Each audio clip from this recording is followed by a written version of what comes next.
आजको रेसिपी सबैको all time favourite खाजा डोनट मैले कसरी बनाएँ तपाईहरुसँग सजिलो तरिकामा रेसिपी शेयर गर्न गइरहेको छु। मन पर्यो भने भिडियोलाई सेभ गर्नु नबिर्सिनुस् है।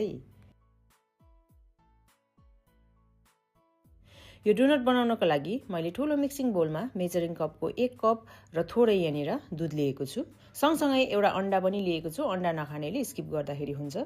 ठूलो चम्चीको 1 चम्ची एक्टिभ ड्राई यीस्ट चलाउँदै छु। यसले चाहिँ डोनटलाई ठूलो फुल्लाउनु र नरम पनि बनाउनुमा सहायता गर्छ। ठूलो चम्चीको 2 चम्ची मैले चिनी पनि राखेको छु। यो स्वाद अनुसार तपाईहरुले बेसी कम्ती गर्न सक्नुहुनेछ। अब सबै सामग्रीहरूलाई एकपल्ट राम्रोसँगले मिक्स गर्नुपर्छ।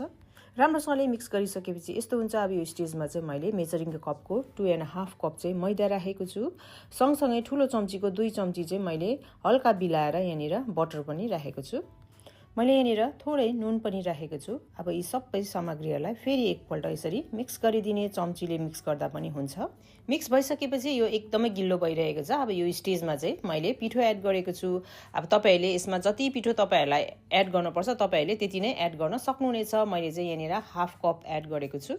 पिठोलाई एड गरिसकेपछि फेरि मिक्स गरेको छु। जबसम्म यो हातले तपाईहरुले ह्यान्डल गर्न सक्नु हुँदैन तबसम्म चाहिँ मिक्स गर्न पर्यो। अब यतिको भएपछि मैले सरफेसमा ट्रान्सफर गरेर चाहिँ अब मुसेको छु। मुस्दाखेरि एकदमै राम्रोसँगले जबसम्म यो डो चाहिँ चिल्लो हुँदैन तबसम्म मुस्नुपर्छ। यतिको चिल्लो गरेर मुसिसकेपछि एउटा बोलमा मैले फर्मेन्टेसनको लागि ट्रान्सफर गरेको छु। बोललाई पनि मज्जाले तेल लगाउने र यो डोलाई पनि राखिसकेपछि माथिबाट मज्जाले डोलाई पनि तेल लगाएर चाहिँ कभर गरेर तातो जग्गामा मैले यहाँनिर आधी घण्टाको लागि छोपेर राखेको छु।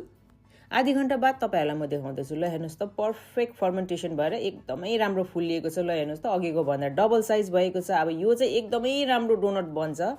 फर्मेन्टेसन एकदमै राम्रोसँगले हुनुपर्छ डोनट बनाउँदाखेरि। तपाईहरुले यीस्ट एकदमै फ्रेश चलाउनु होला अनि तातो जग्गामा चाहिँ तपाईहरुले राख्नु भयो भने यो तपाईहरुको फेल नै हुँदैन। डोनट एकदमै सजिलो छ बनाउन। अब चाहिँ म डोनट मलाई कत्रो साइजको चाहिएको छ त्यही अनुसार यहाँनिर डल्ला काट्न गइरहेको छु। यो पाली मैले डोनट कटर युज गरेको छैन। हातले नै शेप बनाएर डोनट बनाइरहेको छु। एकदमै सजिलो अनि छिट्टो पनि हुने।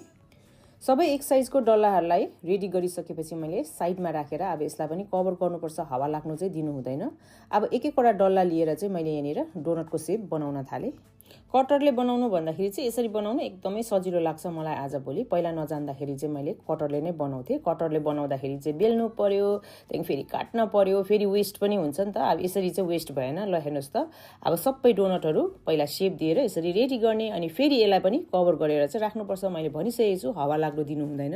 डोनटलाई फ्राई गर्नु मैले यहाँनिर तेल तताइसकेको छु। तेल चाहिँ एकदमै हाई हिटमा तताउनु हुँदैन। तेल चाहिँ मिडियममा तातिएको हुनुपर्छ। ल हेर्नुहोस् त हाल्दाखेरि चाहिँ यस्तो हुनु पर्यो। अब दुवै साइड तपाईहरुले पल्टाउँदै यसलाई चाहिँ फ्राई गर्नुपर्छ जबसम्म तपाईहरुले भनेको कलर आउँदैन तबसम्म। कतिलाई अलिकति डार्क कलरको मनपर्छ भने कतिलाई अलिकति लाइट कलरको मनपर्छ। सो मलाई जुन चाहिँ कलर मनपर्छ त्यही अनुसार मैले यहाँनिर फ्राई गरेर रेडी गरेको छु।